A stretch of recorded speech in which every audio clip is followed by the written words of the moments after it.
So as some of you may have noticed, I did not do a Rec Mondays this week because I was too busy sleeping from doing the 48-hour film project in Philadelphia this weekend.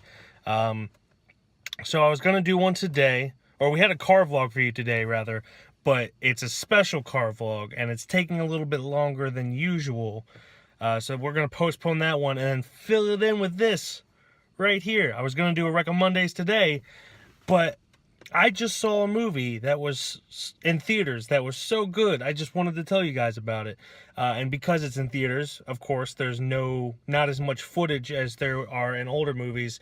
So I can't really cut together a video like I usually do. So I'm just going to tell you what I thought. So we just got out of seeing Hell or High Water. It's Chris Pine's new movie, co-starring Jeff Bridges and Ben Foster. It's about these two brothers who start robbing banks in order to pay back their deceased mother's debts in order to regain control of their life. It's one of the highest rated movies of the summer. Not that that's saying much with this summer, this terrible summer of movies. But right now it's sitting at a 98% on Rotten Tomatoes, and even for like this bad of a year, that's pretty good. It was just a really overall well-rounded movie with fantastic acting, beautiful cinematography, absolutely beautiful cinematography. It really captured like the vast landscape of Texas and really made it look big, and it threw you into that world. Ben Foster, as always, just becomes his character. He pretty much every single movie I've seen, even his very small character in 30 Days of Night, which isn't a great movie, but he's really good in it. He just becomes the character, and you almost forget that you're watching Ben Foster. And this is probably one of Chris Pine's best performances I've seen from him. It had more depth than any of the characters I've seen him play. Jeff Bridges, as always, is always great. Even like the background characters or the small characters, everyone fit this movie perfectly. You absolutely believed the world that they created for you.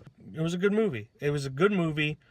I really want to leave it at that. One thing I will say, though, Nick Cave and Warren Ellis. If you've been watching these videos, you know that I love the soundtrack for The Assassination of Jesse James by the Coward Robert Ford.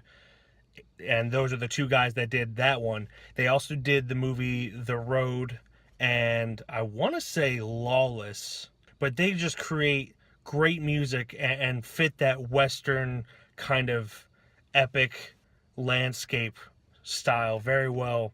And not in a way that you would expect. For being as, for lack of a better word, cliche as it is essentially a Robin Hood tale.